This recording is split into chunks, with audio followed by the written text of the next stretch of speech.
مع انجازات فرق اسكندريه خاصه في اللعبات الجماعيه. وقلنا في البدايه فريق كره اليد بنادي اصحاب الجياد حقق حلم الصعود لدوري المحترفين لاول مره في تاريخه. يمكن التقينا معاه قبل كده صعوده من من الدوري الدرجه الثانيه لب ثم دوري المحترفين. انجاز كبير قوي على فكره في ظل الامكانيات البسيطه جدا لنادي اصحاب الجياد، لكن معاه زي ما قلت لكم مجموعه جيده جدا من اللاعبين ومدير فني. ويمكن الاستاذ محمد العزيز اللي هو المشرف على جهاز كرة اليد يمكن في النادي برضو من الناس اللي كان ده امل بالنسبه لهم، ان هو غاوي كرة اليد وكان بيحبها، وكان امل ان فرقته او فرقه نادي اصحاب الجياد تصعد لدوري المحترفين.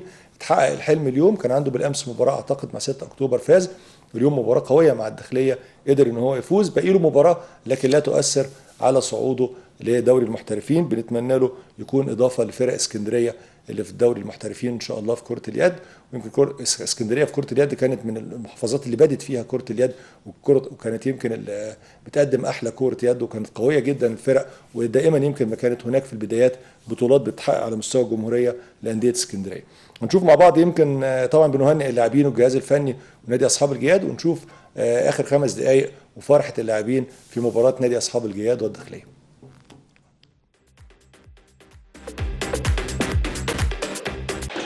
ياسر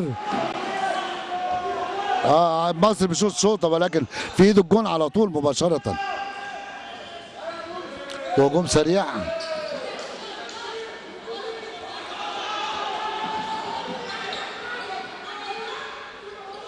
خالد عبد الله بيحط الهدف ال 27. فرق 9 اهداف. فرق 9 اهداف وفاضل 2 ونص لتحقيق الحلم اللي بيسعى ليه فريق كرة اليد في نادي اصحاب الجياد، ويحط هدف. نزل انا شايف زغلول طلع ونزل تيفا اللي حراسة المرمى، وابتدى نادي الداخلية عشان يقلل الفارق انه يلعب دفاع متقدم. بالكرة مع ياسر للروك، الروك داخل مفيش حاجة، ما شافش حاجة الحكم، بيلعبها فاست سريع ولكن خارج المرمى.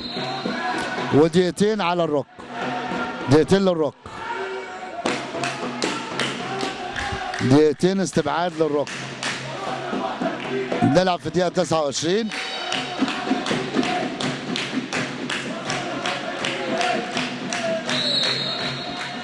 بنستأنف اللعب. كرة مع عبد الله، وانا شايف ان نادي الداخلية ابتدى يلعب في نص ملعب دفاع متقدم خالص. كرة مع عبد الله لياسر سوكا. ياسر سوكا بيعمل دريبل بديها لصلاح اللي بيسقطها لكريم فرخة اللي بيحط الهدف ال 28.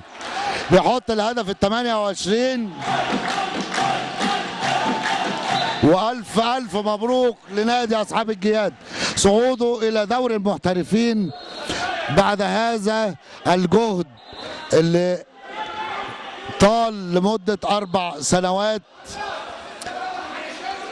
بمجموعة من اللاعبين المختارين الرجالة.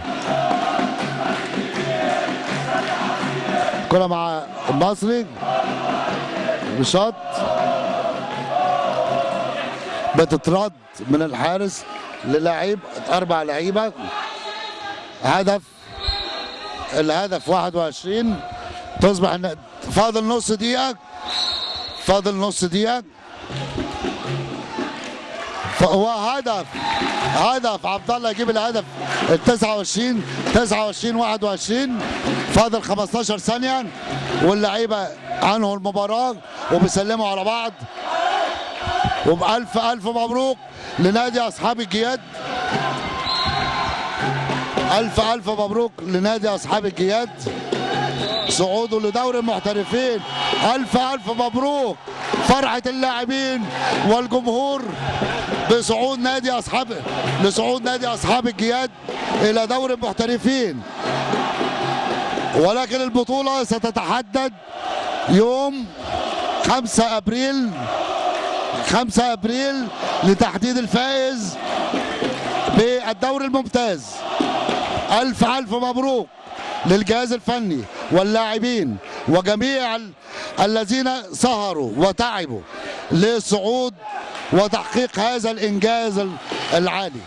ألف ألف مبروك، ونلقاكم على خير بإذن الله رب العالمين. معاكم جلال إبراهيم، إداري الفريق لنادي أصحاب الجياد، واللي ساهم في هذا الإنجاز الكبير. ألف شكر ونلقاكم على خير.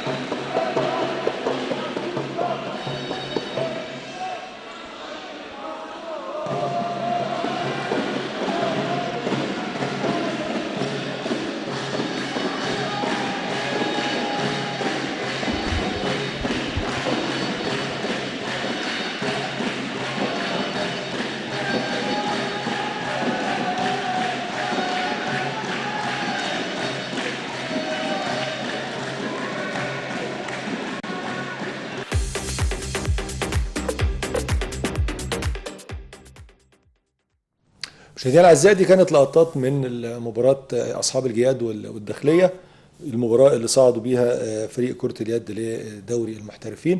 بنوعدكم، احنا طبعا بنهنيهم مره ثانيه، وبنوعدكم يوم الاثنين الجاي ان شاء الله يكونوا معانا يمكن في الاستوديو، وبنحتفل معاهم بالصعود لدوري المحترفين.